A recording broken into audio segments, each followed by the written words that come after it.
We've got the updated Lincoln Aviator. There's actually some value in this luxury unit. Oh boy, easy now. that? Go, hit it, hit it. Oh yeah, the beauty of a twin turbo. And a V6. So there you go, that's what's under the hood. All right, Andrea, what's under the hood of this thing? A 3-liter twin turbocharged V6 with a 10-speed automatic transmission, 400 horsepower and 415 pound-feet of torque. Standard all-wheel drive in Canada. Rear-wheel drive and all-wheel drive options are available in the US. I looked it up, Andrew. It's been 2 years since we've driven an Aviator, and they've updated it, and I am very impressed. And the price, compared to the competition, we're going to get into that later. Right now, it's been updated, so what are the key standard features? The base trim comes with a 12.4-inch digital driver display, a 13.2-inch touchscreen, Lincoln digital experience, a 360 camera, a head-up display, a wireless charger, 14-speaker Revel Audio System, a heated steering wheel, leatherette, heated and ventilated power front seats with lumbar support, driver's seat memory including the mirrors, panoramic sunroof, heated rear seats, a power liftgate, and Lincoln Co-Pilot360 Drive 2.0. So I remember when this basic design came out a few years ago. I drove it in Quebec for the launch, and I found the air suspension was way too soft. We had the plug-in a couple of years ago, as I mentioned. Didn't love it then. This, I don't know what they've done. Like, what's the suspension in this one called again? Well, this comes with an adaptive suspension as standard. We have the available air suspension, which is in a package for this model, but boy, it is a nice blend of performance and comfort. It does a lot well. And how about that 10-speed automatic transmission? It's quick shifting, it's smooth. I really like the Aviator. So this has 400 horsepower, so that's at the sort of on the top end of what you get from a lot of its competitors. The 10-speed is calibrated with it perfectly, but the air suspension in the past I found really annoyingly soft. Now it's dialed in to be more of a good everyday all-rounder. Yeah, it definitely feels more dynamic. You do feel some imperfections in the road, but not too much. The steering is nicely weighted. I'm just really enjoying it. Maneuverability is terrific. Even the turning radius for a larger vehicle is good. And if you look at the all-wheel drive system, so it's a rear bias all-wheel drive system.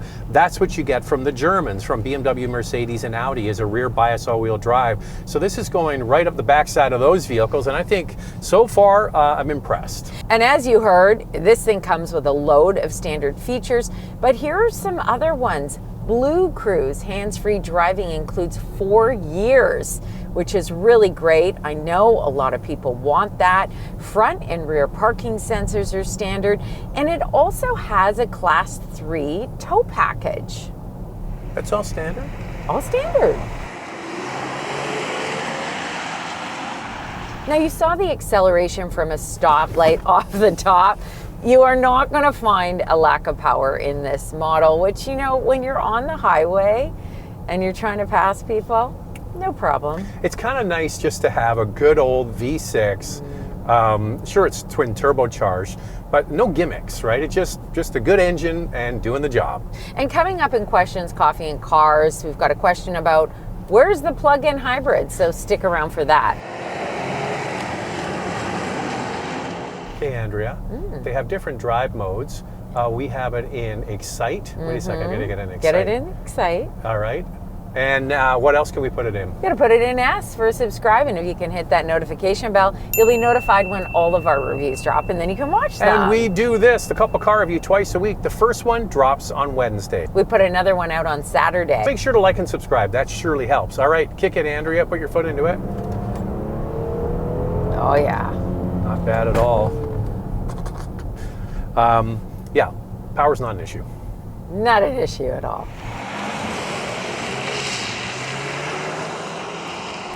Hello? Oh, hello, Range Rover. What's that? You want your design back. Range Rover called. They want their design back. It does have a bit of a Range Rover vibe. I think it looks great. Very elegant looking, but yet bold. What a presence on the road. I'm a big fan of the looks of the Aviator. Yeah, I really see it, the Range Rover kind of effect, more from the back than the front. Yeah. They've done a nice job of introducing new LED daytime running lights on this, but I think the overall shape is really quite nice. Do you know that they call it the Aviator to mimic the shape of a wing? So in profile, you see the roof go down like that, which is the same shape as a wing. Gives it a real sporty look. Now this gets 8.5 inches of ground clearance. It comes standard with LED headlamps, Lincoln signature lighting, LED tail lamps, power folding exterior mirrors, a roof rack, chrome exterior accents, quad chrome exhaust pipes, 20-inch wheels available 21-inch and 22-inch, and an 18-inch spare tire. You can also add packages to the Aviator, like the Jet Appearance Package, which has black exterior as well as body colored design elements and 22-inch wheels. The Illumination Package adds the illuminated Lincoln star on the grille, adaptive pixel LED headlamps, and speed-dependent lighting, just to name a few. Well, the inside of this, Andrea, it ain't no Ford Explorer. No, it is not. Definitely has a more upscale and luxurious feel to it. We've got the premium leather and hot chocolate.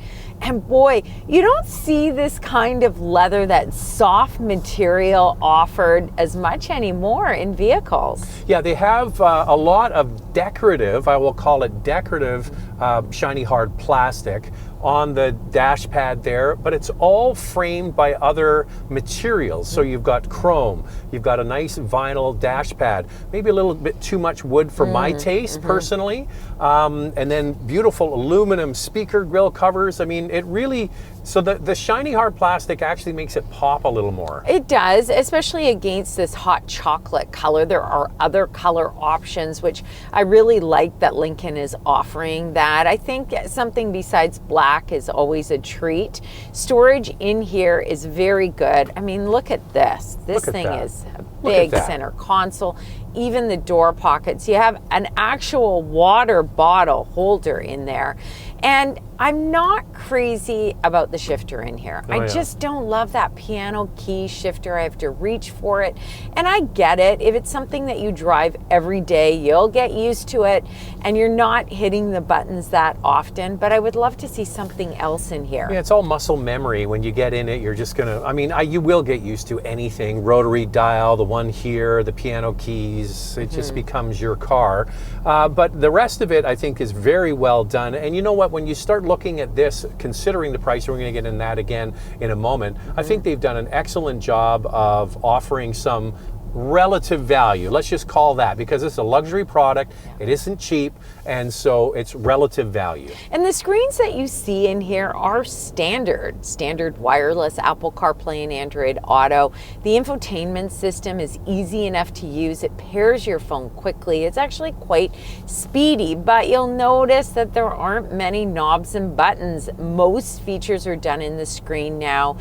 Easy enough to find things, especially the tab that is on the bottom of the screen for climate control. It's where your heated seats are. And to adjust your 30-way power seats, which is coming up in Questions, Coffee, and Cars, is on the door. Not our favorite. Yeah, and Lincoln isn't going to change a couple of things. They're not going to get rid of the piano key shifter. That's kind of their thing. And they're not going to get rid of the seat controls on the door. That's kind of their thing, copying Mercedes-Benz. I've never liked it, even with Mercedes on the door.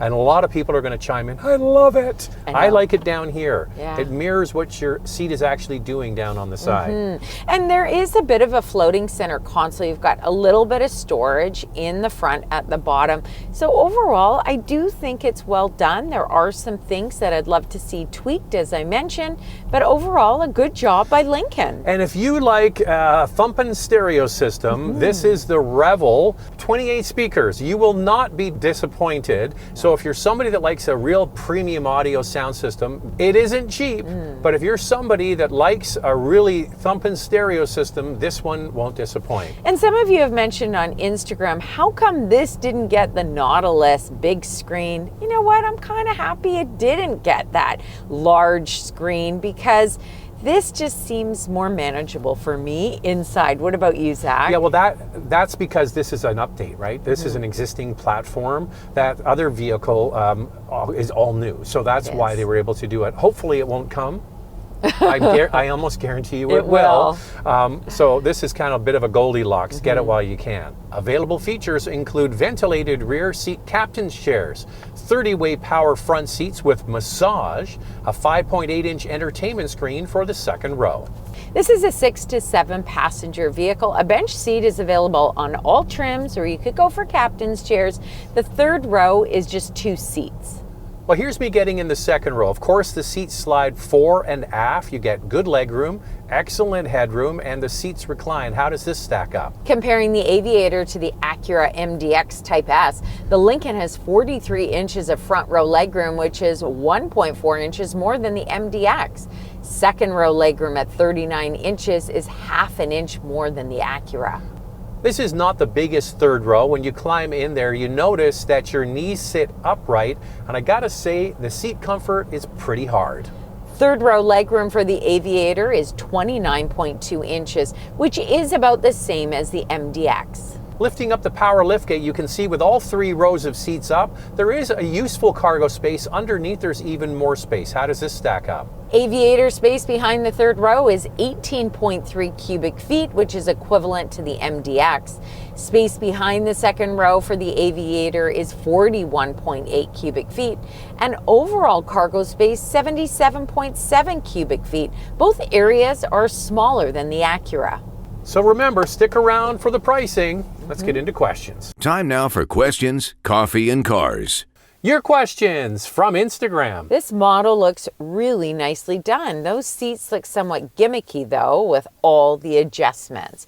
We do have the available 30-way power seats in this model, and it can certainly do a lot, especially the massage feature, which I've been using. Well, we've had many vehicles over the years with this this setup with these very elaborate seats, and we've had very mixed results. We had one recently where Andrea couldn't get comfortable in them.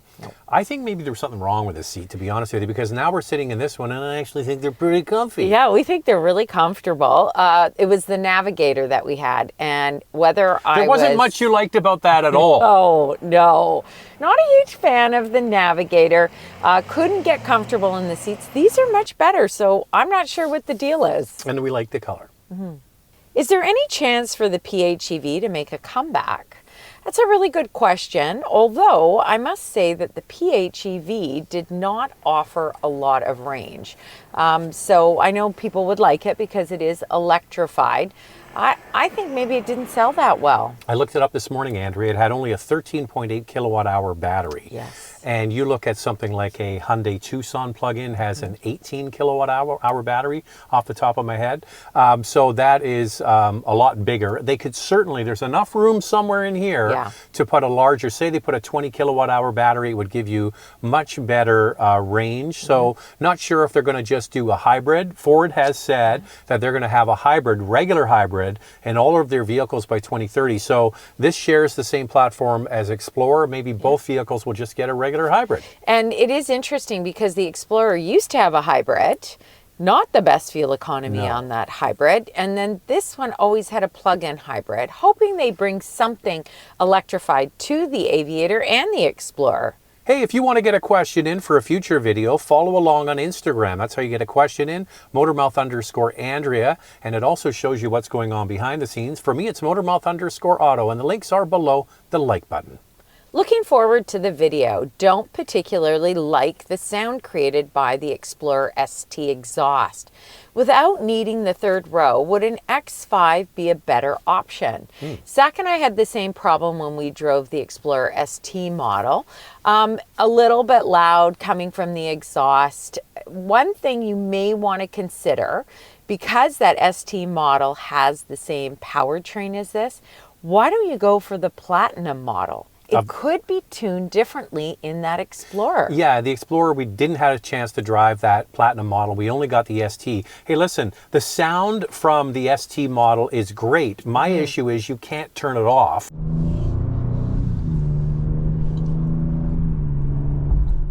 If it had an adaptive or a baffle for the exhaust, it was just on all the time. So that resonant sort of noise to make it sporty you couldn't turn it off. This is fantastic. Yeah. I think this is a nice balance of you hear the engine, but it's quiet. And I'm wondering if that Explorer Platinum model with this same powertrain will be tuned like this. So we suggest give it a try. Unfortunately, we weren't able to drive it at the drive event. Would love to, though. More quieter. And now it's time for our hot topic. What's this one, Andrea? Against the competition, the pricing actually doesn't seem too bad. I think the black label is a little much. Love the color. So we do have a segment called For Your Consideration. We're going to have 4 vehicles that compete with this. So when you see the pricing, you're going to be very surprised. I think that this offers a lot of content. And Andrea, we went through this at home talking about how would you equip this. You don't have to get a full load like this to feel like you're getting a lot of luxury. The entry level is beautifully done and really competitively priced. Yeah, and I might just get the reserve model because there's not a huge difference in Canada, for example, between the base model and the reserve. And then I said to Zach, I just won't do all of these add-ons and I can keep my price around that reserve model pricing. I think there's a lot of value here, especially when you see the MDX Type S starting at over $90,000 in Canada. Yeah, and the Germans are all like at that price too. All right, so let's get into the price of this, the fuel economy, and more in our vital stats. Let's start with pricing. We'll do Canada first and then move on to the US. The Premier trim starts at just under $78,500 and the Reserve model is just over $80,500.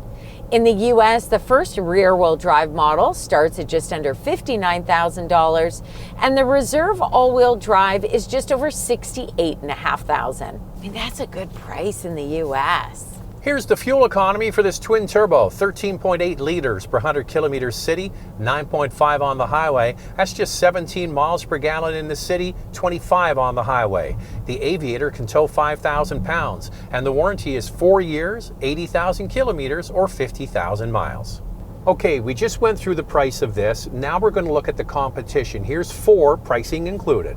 For your consideration, 4 vehicles for you to consider. Up first is the Acura MDX Type S with a 3-liter turbocharged V6, 355 horsepower, and a starting price over $90,500. The Audi Q7 with a 3-liter turbocharged V6, 335 horsepower, and a starting price of over $84,000. The BMW X5 with a turbocharged 3-liter inline 6, 375 horsepower, and a starting price of $92,000. The Genesis GV80 with a 3.5-liter twin turbocharged V6, 375 horsepower, and a starting price of $83,000. So there are 4 luxury SUVs for you to consider. Lightning round, 2 things we like, 2 things we like to see improved. I really like this powertrain with the twin turbo. I think the updates are fantastic. What I'd like to see is the elimination of the piano key shifter. What I'd like to see is the elimination of the seat controls on the door. Neither of those 2 things will get done, Andrea. Maybe with a new model, the piano key might go. I don't think so. I think it's going to stick around. So there it is. It's the Lincoln Aviator. What do you think of that? Thanks for watching. And if you like what you see, subscribe. We'll see you next time.